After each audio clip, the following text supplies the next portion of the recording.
ఉదయం లేవడంతోనే మరి సాయంకాలం తప్పకుండా కుటుంబ ప్రార్థనలు చేసుకుంటున్నారని, వీలైతే మధ్యలో కూడా చేసుకుంటున్నారని నమ్ముతాను. మరి దేవుడు మీరందరూ నాన్న కొరకు ప్రార్థన చేస్తున్నందుకు మీకు స్తోత్రాలు. Thank you.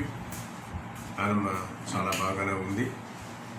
ఇంకా ప్రార్థన చేయండి. దేవుడు ఇంకా ఘనకార్యాలు చేసేటట్టుగా మీ ప్రార్థనలో జ్ఞాపకం చేసుకోండి. మరి దేవుడు మనల్ని ప్రేమించి మన జీవిత కాలంలో మరి ఒక దినం ఇచ్చాడు కదా, డిసెంబర్ 10 థర్స్డే గురువారం. బైబిల్ క్లాస్కి వెళ్ళక ముందుగా ప్రార్థన చేసుకున్నాం. మహోన్నతుడా, కృపగల తండ్రి, పరిశుద్ధ దేవ, నమ్మదగిన మా నాయన, మహోన్నతుడా, శ్రేష్టమైన మీ నామమునకు స్తుతులు స్తోత్రాలు. నన్ను మమ్మను మీ వెనక్కి రక్షించుకొని మారు మనసు అనుభవాన్ని ఇచ్చి మీ కృపలో నడిపించుకుంటూ మా జీవిత కాలంలో మరి ఒక దినం ఇచ్చారు. మరి ఈ దినంలో మా పాలన్నింటిలో తోడ్పడాలి. మరి మీ కృపను విస్తరింప చేయండి. ఈ బైబిల్ క్లాసును ఆస్వాదించి మీ జ్ఞానంతో మమ్మల్ని నింపుమని, మీకు ఇష్టమైన జనాంగముగా మేము జీవించగలిగినట్టుగా ఆశీర్వదించమని ప్రార్థన చేస్తున్నాం. జ్ఞానం కొరకు ప్రార్థన చేస్తున్నాం. క్షేమాన్ని దయచేస్తున్నారు. ఇంకా ఉన్న ఆ కొద్ది భాగాన్ని కూడా ప్రభువైన యేసుక్రీస్తు నామములో తీసివేసి సంపూర్ణమైన ఆరోగ్యాన్ని ప్రభువైన యేసుక్రీస్తు నామములోనే దయచేసి కాపాడమని యేసుక్రీస్తు పరిశుద్ధ నామమున వేడుకుంటున్నాము తండ్రి. ఆమేన్. నిన్న బైబిల్ క్లాస్లో 19వ అధ్యాయం కీర్తనల గ్రంథం స్టడీ చేస్తూ దేవుడు తన్ను తాను బయలుపరుచుకున్న 2 విధానాలు చెప్పారు. ఒకటి సృష్టి ద్వారా, రెండవది దేవుని వాక్యం ద్వారా.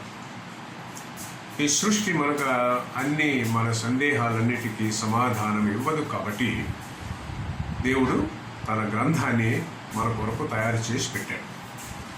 ఈ గ్రంథం యొక్క ఆధిక్యత 6 ముఖ్యమైన లక్షణాలు ఈ గ్రంథానికి కలిగి ఉన్నాయని నిన్న చెప్పాను.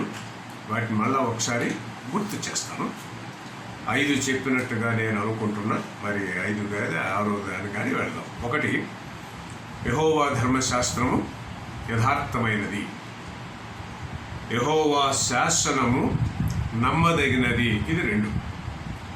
యెహోవా ఉపదేశము నిర్దోషమైనది. ఇది 3. యెహోవా ఏర్పరిచిన ధర్మము నిర్మలమైనది. ఇది 4. 5వది, యెహోవా యందైన భయము పవిత్రమైనది. 6వది, యెహోవా న్యాయ విధులు సత్యమైనవి. ఈ 6 విషయాలను మనం ధ్యానం చేసుకుంటూ 5 ముగించినట్టుగా నేను అనుకుంటున్నాను. అందుకని నేను అక్కడ టిక్ పెట్టుకుంటాను. కాబట్టి ఈరోజు మరి 6వ దాని నుంచి ముందుకు వెళ్దాం. ఈ 19వ అధ్యాయం. ఈ 6వ అంశం ఏమిటంటే యెహోవా న్యాయ విధులు సత్యమైనవి. చూడండి, చివరిలో అన్నింటి గురించి చెప్పి ముగించినట్లుగా కనబడుతుంది కదా. నాకైతే అట్లాగే అనిపిస్తుంది. ఆయన న్యాయ విధులు సత్యమైనవి, ఎల్లప్పుడూ నమ్మదగినవి. న్యాయ విధులు సత్యమైనవి, ఎల్లప్పుడూ నమ్మదగినవి. అవి ఆధిక్యతను, ధన్యతను మనకిస్తాయి. చూసారా? వీటిని మనం ధ్యానించటం వల్ల మనకు ఒక ఆధిక్యత, మనకు ఒక ధన్యత కలుగుతుంది. అందుకే బంగారము కంటే కోరదగినది అంటున్నాడు కీర్తనకారు. వాటిని చదివిన కొలది, వాటిలో ఉన్న సారాంశము గ్రహించిన కొలది మనలో ఏం జరుగుతుందో మీరు గమనించారా? ఆనందము, సంతోషము. 3వది, ఇంకా ఫలించాలన్న ఆశ కలుగుతూ ఉంటుంది. నిజముగా దేవుని వాక్యాన్ని చదువుతూ ఉంటే, నిజముగా దేవుని వాక్యాన్ని వింటూ ఉంటే మనకు ఈ 3 విషయాలు కలగాలండి. 1 ఆనందం, 2 సంతోషం, 3 ఇంకా ఫలించాలన్న ఆశ మనలో కలగాలి. అప్పుడే ఈ యెహోవా యొక్క ధర్మశాస్త్ర న్యాయ విధులను మనం నేర్చుకున్నట్టు అన్నమాట. వీటి వలన నీ సేవకుడు హెచ్చరిక నొందును అన్నాడు దావీదు. ఈ న్యాయ విధులు తెలుసుకోవటం వలన దేవుని యొక్క హెచ్చరికలు, దేవుని దగ్గర నుంచి హెచ్చరికలు పొందుతున్నాడు. వాటిని గైకొనుట వలన లాభము కలుగును. అవునంటారా కాదంటారా? వాటిని అంటే ఈ ధర్మశాస్త్ర న్యాయ విధులు గైకొనుట వలన గొప్ప లాభము మన జీవితాలకు కలుగుతుంది. ఇంత గొప్ప వాక్యాన్ని దేవుడు మన చేతుల్లో పెట్టాడు. ఇప్పుడు మనం చేయవలసిందంతా ఏమిటంటే ఈ వాక్యాన్ని ధ్యానించడమే. రాత్రింబగళ్ళు దీన్ని ధ్యానించడం, దాని ప్రకారం జీవించడం. ధ్యానించడం, దాని ప్రకారం జీవించడం. మరి మనల్ని మనం పరీక్ష చేసుకుందామా? నిజంగా మనం ధ్యానిస్తున్నామా? నిజంగా మనం దాని ప్రకారం జీవిస్తున్నామా? ఇవి మనం వేసుకోవలసిన ప్రశ్న. సరే, నెక్స్ట్ ప్రశ్న ఏమిటంటే, ఇటువంటి ప్రభువును ఎలాగు పొందుకొనగలము? ఇటువంటి ప్రభువును ఎలాగు పొందుకొనగలము? ఈ విషయం బైబిల్లో ఉన్నదా అనే సందేహం చాలామందిలో కలుగుతుంది. మనంతట మనకు గ్రహింపు కలుగకపోవచ్చు. కొన్ని విషయాలు ధ్యానం చేస్తే మనంతట మనకు గ్రహింపు కలుగకపోవచ్చు. కీర్తనకారుడిని అడుగుదాం.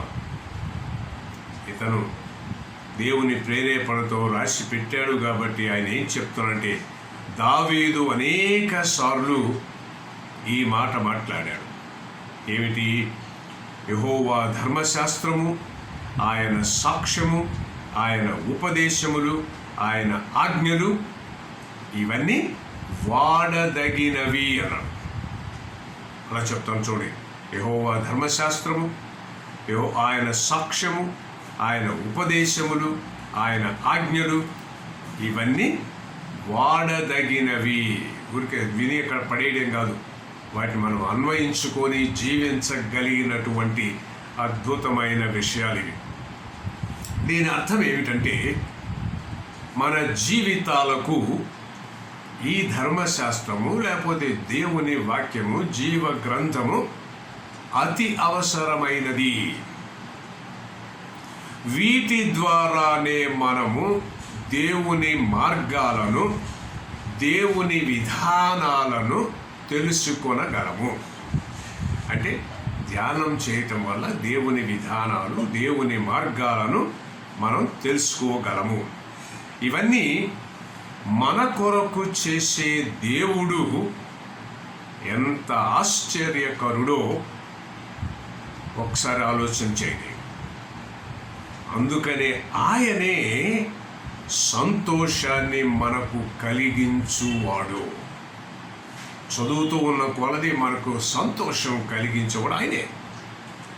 అనగా వీటన్నిటినీ పాటించుట ద్వారా మనము మన ప్రభువును తెలుసుకొనగలము. చదివితే రాదు, మనంతట మనం వీని గ్రహించటం వల్ల ఈ గొప్ప విషయాలన్నీ చేయగలిగిన సమర్థుడు మనము ఆరాధించే మన ప్రభు.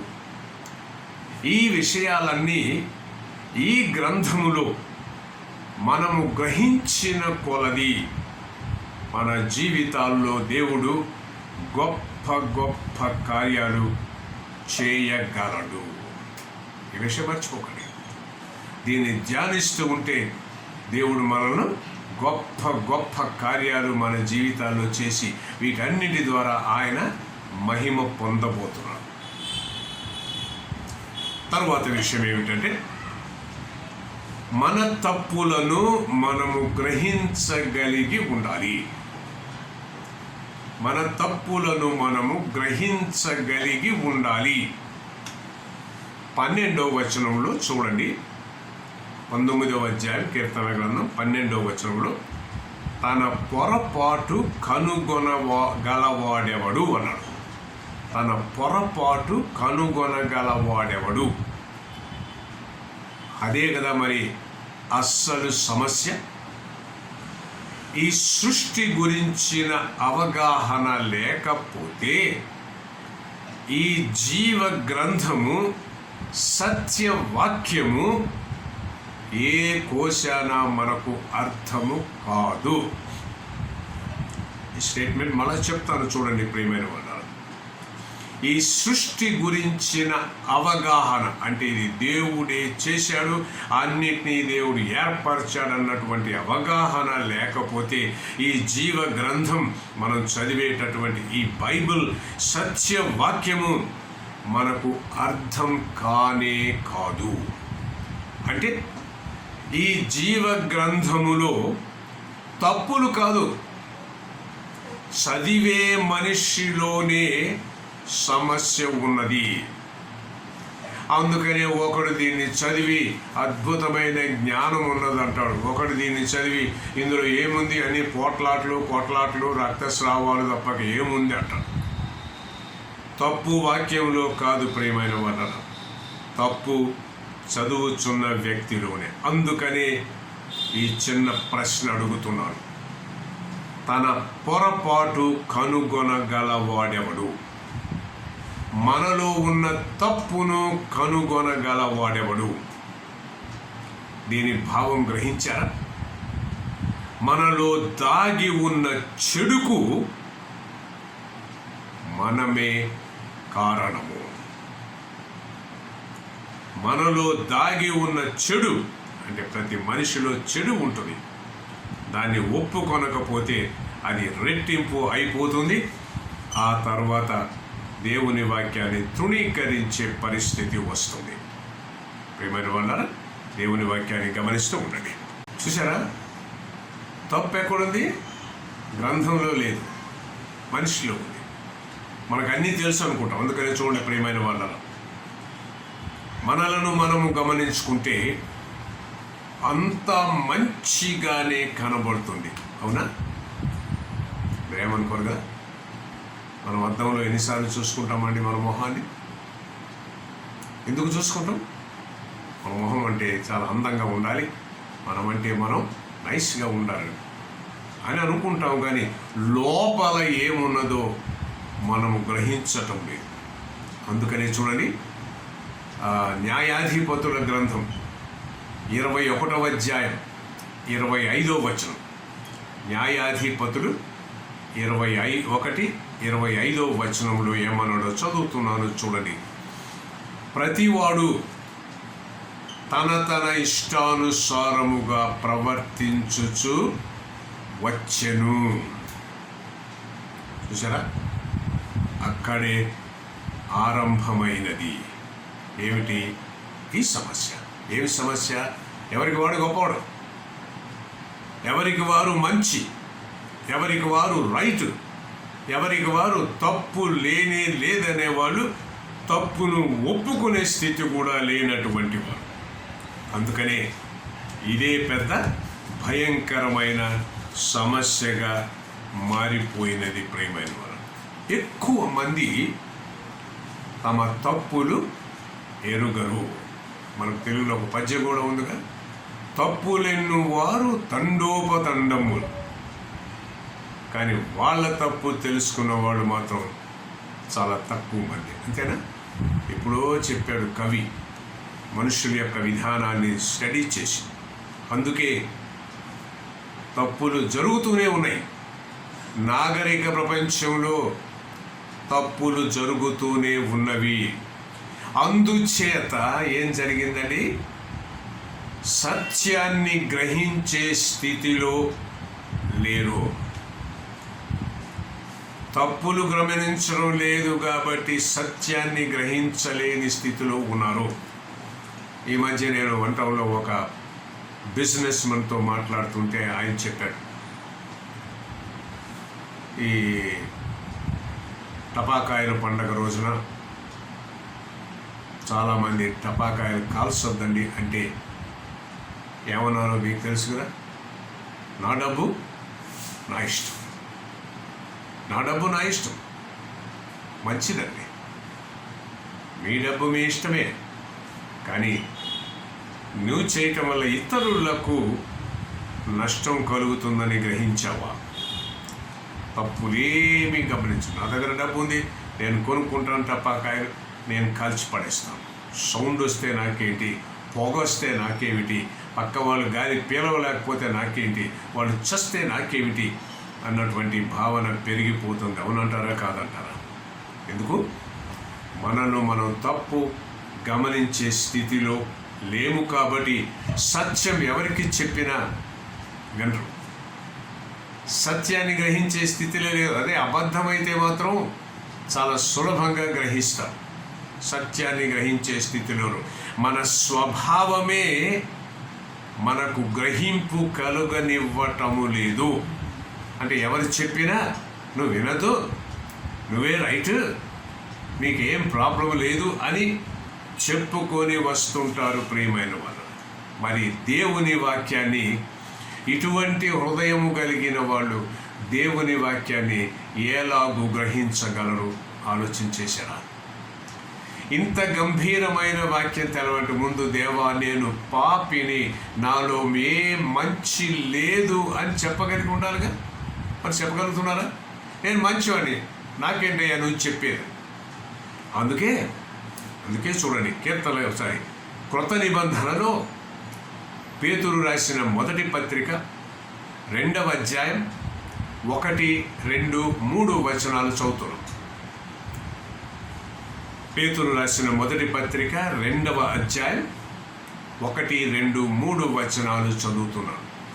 ప్రభు దయాళుడని మీరు రుచి చూచి ఉన్న ఎడల సమస్తమైన దుష్టత్వమును, సమస్తమైన కపటమును, వేషధారణను, అసూయను, సమస్త దూషణ మాటలను అని క్రొత్తగా జన్మించిన శిశువులను పోలిన వారై నిర్మలమైన వాక్యమును పాల వలన రక్షణ విషయములో ఎదుగు నిమిత్తము ఆ పాలను అపేక్షించుడి.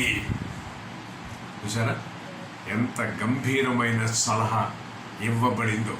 ఇది మనం గ్రహించాలంటే ముందు మనలో ఉన్న ఈ పాపాన్ని, దుష్టత్వాన్ని, చెడును త్రోసివేయాలి. అంటే మనం స్వతహాగా చెడ్డవారమని గ్రహించి దేవుని సన్నిధికి రావాలి. మనకు అంతా వచ్చు అని వచ్చేవాళ్ళు ఎవరు నేర్చుకోరు. అందుకనే స్టడీలో కూడా ఏం జరిగింది, నాకు రాదు అనుకునే వాడికే ఎక్కువ జ్ఞానం వస్తుంది, నాకు అంతా వచ్చు అనుకున్నవాడు వినడు ఎవరు చెప్పినా. మరి ఎన్ని సంఘాలున్నా, ఇంత గంభీరమైన బోధ జరుగుతున్న ప్రజల్లో మార్పు లేకపోవడానికి కారణం ఏమిటంటే ఈ వాక్యం నాకు కాదులే, ఈ వాక్యం నా గురించి కాదు, ఈ వాక్యం ఆయన పాస్టర్ గారు నేను తెలుసు కాబట్టి ఏదో చెప్పాడు కానీ అని తప్పించుకుంటారు. కానీ ఇది నేనే నేర్చుకోవాలి, నాలో ఉన్నది ఈ తప్పు, నేనే మారాలి అని గ్రహించే వాళ్ళు చాలా తక్కువ మంది ఉన్నారు ప్రియమైన బంధాలు.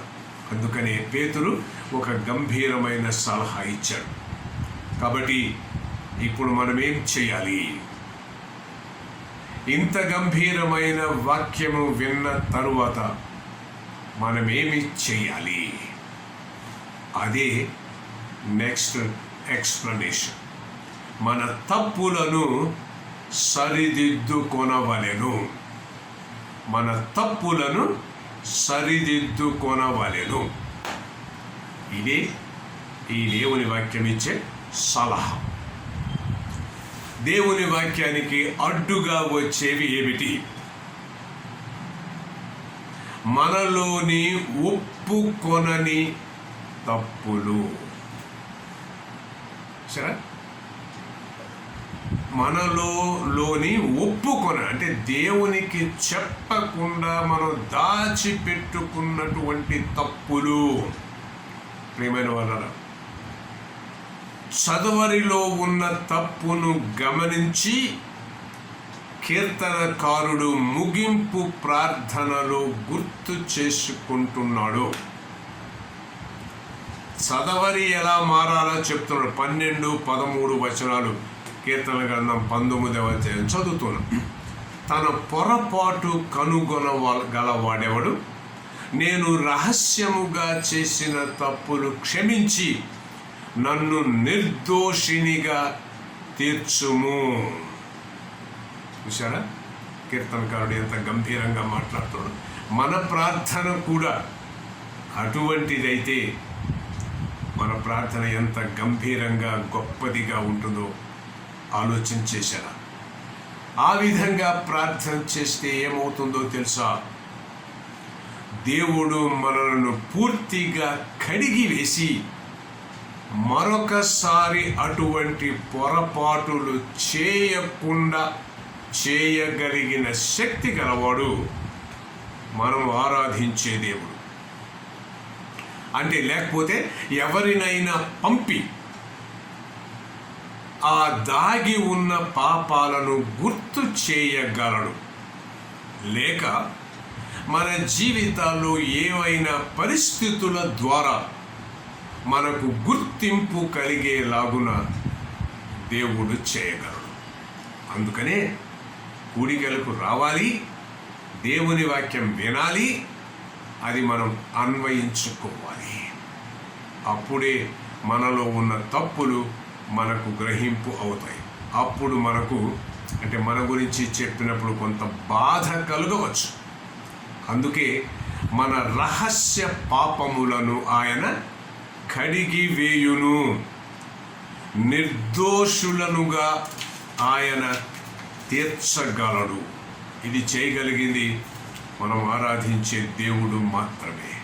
కాబట్టి ఇటువంటి అద్భుతమైన వాక్యాన్ని మనం దేవుని సన్నిధిలో చదివినప్పుడు, వ్యక్తులంగా చదివినప్పుడు కానీ, బైబిల్ క్లాసెస్లో కానీ, సండే ఆరాధనలో విడమరిచి మీకు బోధ చేసినప్పుడు కానీ ఇది మనం చాలా జాగ్రత్తగా గమనించి నాలో దాగి ఉన్న తప్పులు ఏమిటని దేవుణ్ణి అడిగి వాటిని వదిలిపెట్టే శక్తినిమ్మని మనం దేవుణ్ణి అడగాలి. అప్పుడు ఆయన మనం కడిగి వేసి సంపూర్ణమైన ఆధిక్యత మనకి. చూడండి,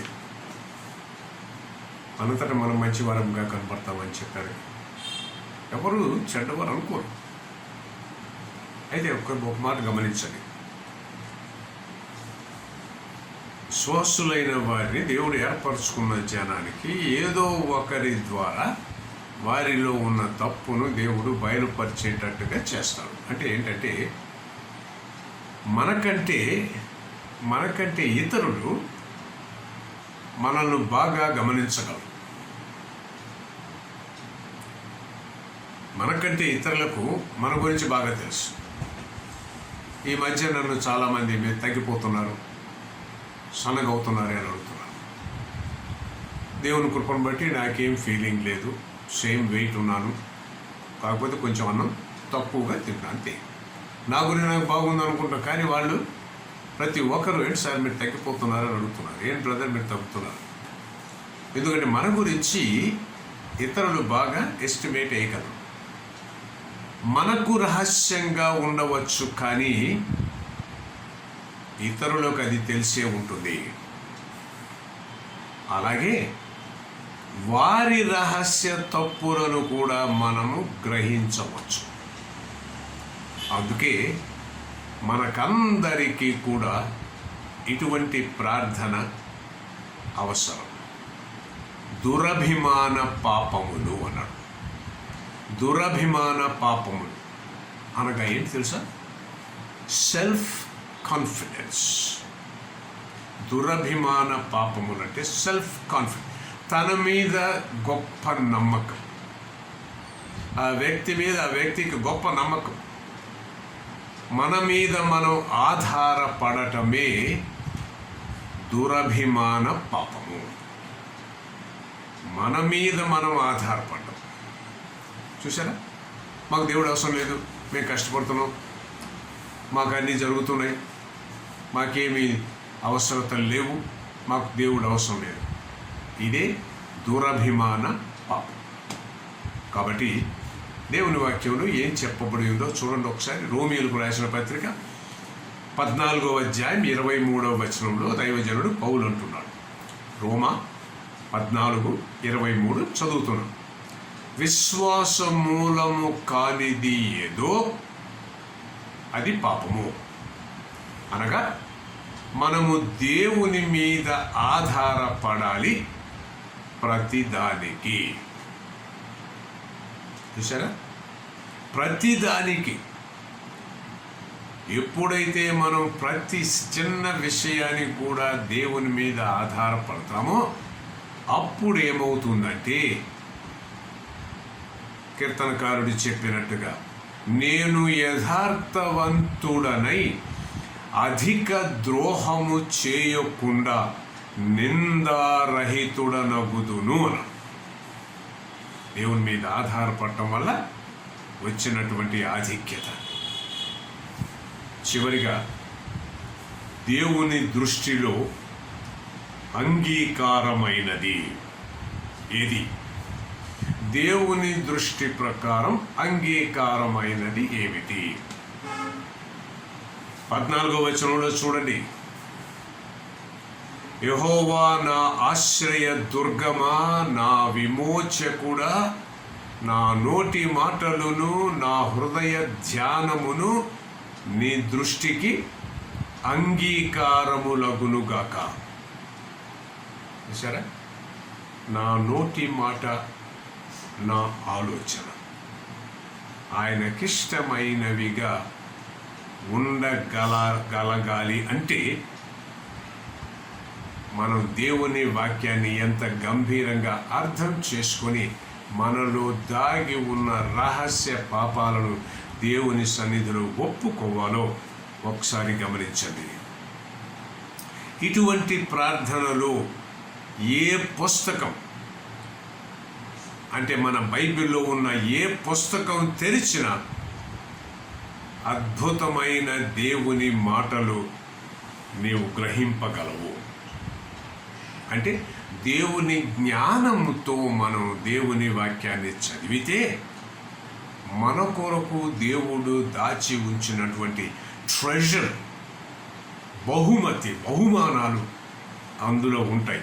వాటిని మనం గ్రహించాలి. ఒక్కసారి మనం గ్రహించలేమనుకోండి, అప్పుడు అందుకనే బోధకులు వాటిని గ్రహించేటట్టుగా మనకు తెలియచేస్తారు. ఎందుకంటే చూడండి ప్రియమైన వాళ్ళని, ఒక చిన్న ఇల్లస్ట్రేషన్ చెప్తాం. జార్జ్ వాషింగ్టన్ కార్వర్ అన్న ఒక సైంటిస్ట్, అమెరికాలో. జార్జ్ వాషింగ్టన్ కార్వర్ ఒక దినాన దేవుని మహిమలు కొన్ని చూపమని దేవుని అడిగాడు. ఒక సైంటిస్ట్ అయినా, దేవా నీ మహిమలు నాకు చూపండి అని అడిగాడు. అప్పుడు దేవుడు అన్నీ వద్దు కానీ ఒక చిన్న వేరుశనగ గింజ తీసుకోమన్నాడు. ఒక చిన్న వేరుశనగ గింజను తీసుకోమన్నాడు. అంతే. ఆ గింజ గురించి ఆయన స్టడీ చేస్తే ఆ దేవుడు అతనికి 150 గొప్పతనాలు ఆ పీనట్ వేరుశనగ గురించి తెలియచేశాడట. 150 రహస్యాలు. అందుకే జార్జ్ వాషింగ్టన్ కార్వర్ ఏమన్నాడంటే, ఈ ప్రపంచానికి ఈ పీనట్ వేరుశనగ ఎంత ముఖ్యమో వివరించాడట. కారణం అతను చేసిన చిన్న ప్రార్థన. నా నోటి మాటలు, నా హృదయ ధ్యానము నీ దృష్టికి అంగీకారముగా చేయమని అడిగాడు. ప్రియమైన వాళ్ళారా, అదండి అద్భుతమైన ప్రార్థన. దేవుని సన్నిధిలో ఏ విషయము దాచిపెట్టుకోకూడదు. భార్యకి తెలియకుండా భర్త కొన్ని విషయాలు దాచిపెట్టుకుంటారు కొంతమంది, అందరూ దాన్ని చెప్పట్లేదు. భర్తకు తెలియకుండా భార్యకు తెలియకుండా భార్యాభర్తలకు తెలియకుండా, తల్లిదండ్రులు తెలియకుండా పిల్లలు తెలియకుండా తల్లిదండ్రులు దాచిపెట్టుకుంటుంటారు. కానీ దేవుడు అన్నిటినీ చూస్తున్నాడుగా. కాబట్టి దేవుని సన్నిధిలో మాత్రం రహస్యాలు ఏమీ లేకుండా ఉండాలి. అందుకని చూడండి, మీకు చెప్తుంటే నాకు గుర్తొస్తుంది, ప్రభు వల్ల నోట్స్ టేబుల్ మనం పాలు పొందుతున్నామంటే ఏ రహస్య పాపాలు మనలో ఉండటానికి వీల్లేదు, ఏ దురాలోచనలు మనలో ఉండటానికి వీల్లేదు. అయోగ్యముగా వాటిల్లో పాలు పొందితే దేవుని ఉగ్రత వస్తుంది అంటున్నాడుగా. కాబట్టి మనం దేవునికి చెప్పుదాం, తండ్రివైన దేవా, నా నోటి మాటలు నా హృదయ ధ్యానం నీ దృష్టికి అంగీకారములుగా చేసుకోనండి అని చెప్దామా? దేవుని వాక్యాన్ని దీక్షగా ధ్యానం చేసి అద్భుతమైన జ్ఞానం సంపాదించుకున్నాం. Fund of knowledge, science, technology, medicine, agriculture, what not, ప్రతి సబ్జెక్టు మీద దేవుడు మన కొరకు ఈ జీవ గ్రంథములు రాసి ఉన్నాడని తెలుసుకోవడమే మన బాధ్యత. అందుకని దివారాత్రములు దానిని ధ్యానించువాడు ధన్యుడు. దురభిమాన పాపములలో పడకుండా నీ సేవకుని ఆపుము. ఇటువంటి ప్రార్థన చేసుకుందామా? దేవుడు మనల్ని ఎంతగానో ఆశీర్వదిస్తాడు. ఎంతో గంభీరమైన జ్ఞానంతో మనల్ని నింపుతాడు. ఇదండి కీర్తన గ్రంథం 19వ అధ్యాయం సారాంశం. విన్నారుగా, నేర్చుకున్నారుగా. ఇలాగే మన జీవితాలను దేవునికి మహిమకరంగా నడిపించుకున్నాం. ప్రార్థన చేసుకున్నాం. ప్రేమగల మా తండ్రి, నమ్మదగిన దేవా, మహోన్నతుడ, మీ ఘననామమునకు స్తుతులు స్తోత్రాలు. నన్ను మమ్మను విమోచించారు, మాకు పాప క్షమాపణలు ఇచ్చారు. మీ వారం ఉండటానికి మీరు ఇష్టపడి మీ గంభీర కార్యాలు మా పట్ల బయలుపరుచున్నారు. వారు మనస్సు ఉచితంగా దయచేశారు. ఏమా, మీ జ్ఞానంతో నింపండి. ఇదిగో ఈ జీవ గ్రంథంలో మా కొరకు మీరు దాచి ఉంచినటువంటి ఈ ఇన్ఫర్మేషన్ అంతా ప్రతి సబ్జెక్టు మీద మేము తెలుసుకొని మీకు సన్నిహితులముగా మా జీవితాల విశ్వాసంలో ఎదిగే స్థితిని మీ కృపను బట్టి మాకు అందరికీ దయచేయమని, మీ విధానాలు గ్రహించే ఆధిక్యతను మాకు దయచేయమని, గంభీరమైన ప్రార్థన చేసుకునే ధన్యత మాకు అందరికీ దయచేయమని యేసుక్రీస్తు పరిశుద్ధ నామమున వేడుకుంటున్నాము తండ్రి. Amen. Praise the lord. Praise the lord.